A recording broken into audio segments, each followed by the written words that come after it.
Bibo!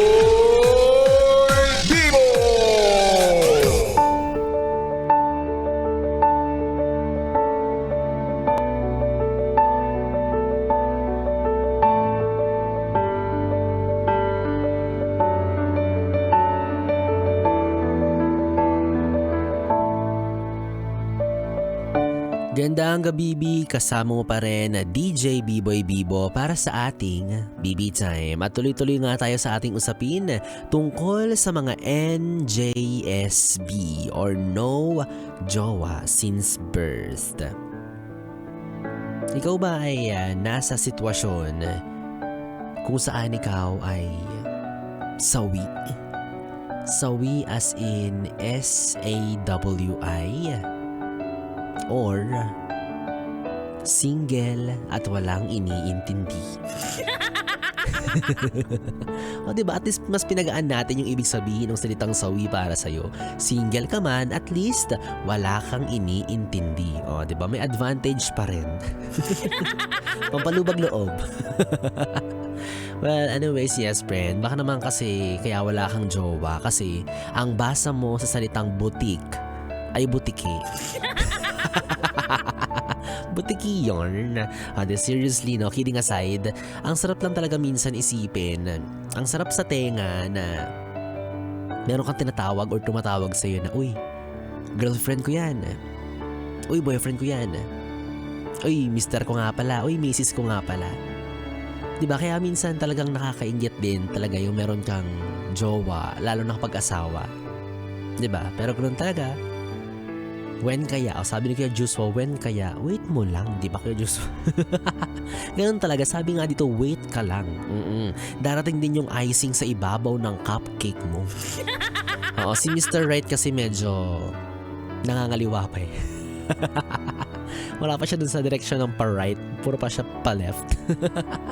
At saka alam ko na karamihan sa inyo talaga sobra nang nape-pressure, lalo na sa mga tao sa paligid nila, 'di ba? Sa mga magulang at mga tita. Naku yan, isa yan sa mga talaga namang matinding dumikdik. 'Di ba? Matinding magtanong, panay ang sabi sa iyo ng kailan ka mag-aasawa? Kapag hindi ka na po pakialamera, tita. Diba? Yung panay ang tanong sa'yo, samantalang kapag nag-asawa ka naman na maaga, sila rin yung number 1 na kontrabida. Bottom line is, wait mo lang. Tita, I'm trying.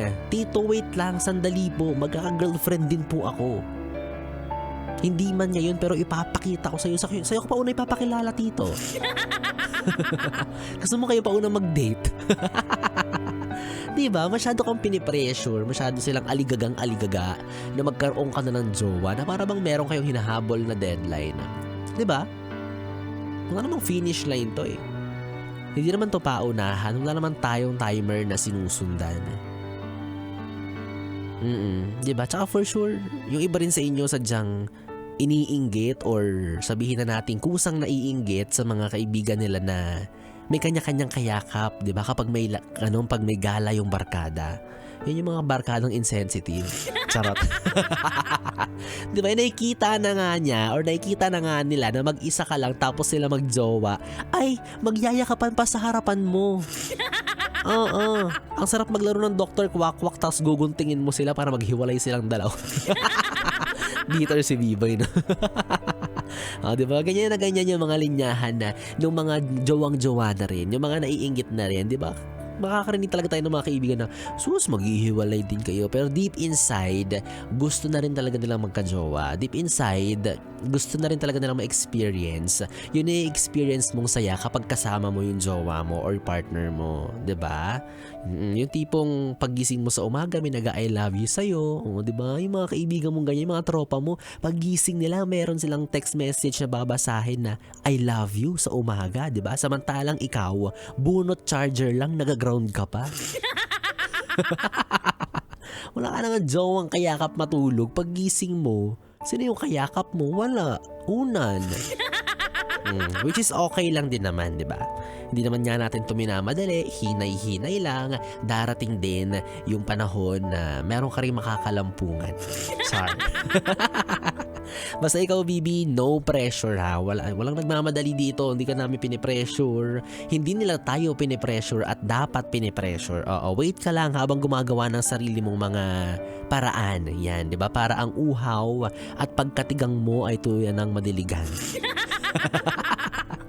Tsaka kung dumating man yung pagkakataon na 70 years old ka na, yan, di ba? Medyo matanda ka na tapos wala ka pa rin talagang jowa ay at least nahanap mo na yung totoo mong purpose. Pang seminaryo ka talaga. Hay nako, anyways, nakapiling mo ang bibi mo sa radyo. DJ B-Boy Bibo, ang DJ na single, ready to mingle, basta walang label. Magkasama tayong muli bukas sa parehong oras mula alas 9 hanggang alas 12 para sa ating BB Time. Dito pa rin at dito ka lang sa istasyong tanggal limot ang problem, ang 101.1 Yes FM. Good night.